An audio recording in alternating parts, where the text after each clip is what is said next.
TFA পরিচালিত রাখাল silk knockout football প্রতিযোগিতায় আসর শুরু হচ্ছে 14 আগস্ট তথা বুধবার। ইতিমধ্যে নকআউটে অংশগ্রহণকারী ক্লাব নিজেদের মধ্যে প্রস্তুতি শুরু করে দিয়েছে।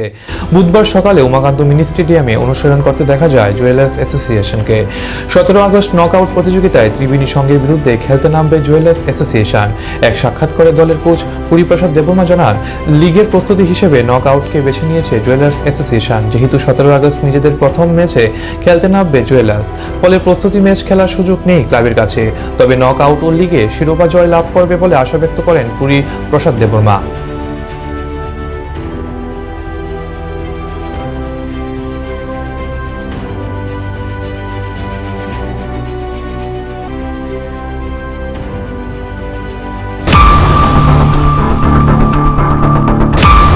নকআউটটা মানে প্রস্তুতি হিসেবে দেখি, এবং যদি কিছু হয় এটা তো আমরা মানে ক্লাবের গেম। তবে পাশাপাশি এখনো ম্যাচ দেখিনি। 17 তারিখ ম্যাচ দেখার পরে আমাদের মানে টিমটা কি হবে না হবে আমরা বুঝে নেব, কারণ আমাদের সময় নেই। প্র্যাকটিসও আজকের থেকে শুরু করেছি, তাই অন্য মানে 17 তারিখ তো খেলা, তার জন্য আমি আর কোনো টিমের সাথে প্র্যাকটিস ম্যাচ খেলতে পারবো না। তার জন্য আমার একটু মানে উইক পয়েন্ট আছে।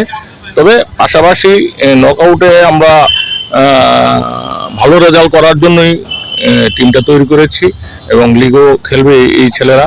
আশা করি মানে ফাইট করবে। ইন্টারস্টেট কজন প্লেয়ার আছে আপনার? ইন্টারস্টেট এখন কিন্তু 9 জন প্লেয়ার আছে আমার টিমে, মণিপুরের 9 জন, আর আমার বাকিরা লোকাল প্লেয়ার। হ্যাঁ, রোনাল্ডো দেববর্মা, কর্ণকলই, অমৃত ঘোষ, আমন হালাম, মানে যে কথাটা বলবো যে শিল্ডের ম্যাচ 17 তারিখ, তারপর লিগ করে মানে শিল্ডকে আপনি প্রাথমিক প্রস্তুতি হিসেবে দেখছেন, যেহেতু প্রস্তুতি ম্যাচ খেলতে পারেনি। তো লিগ ফুটবলে প্রত্যাশা কতটা?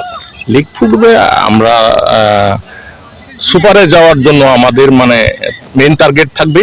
এরপরে আমরা দেখি যদি এরপরে প্লেয়ার লাগে আমরা প্লেয়ার আনবো, মানে গ্যাপগুলো পূরণ করব। মানে সেই হিসাবে আমরা এভাবেই টিমটা করেছি।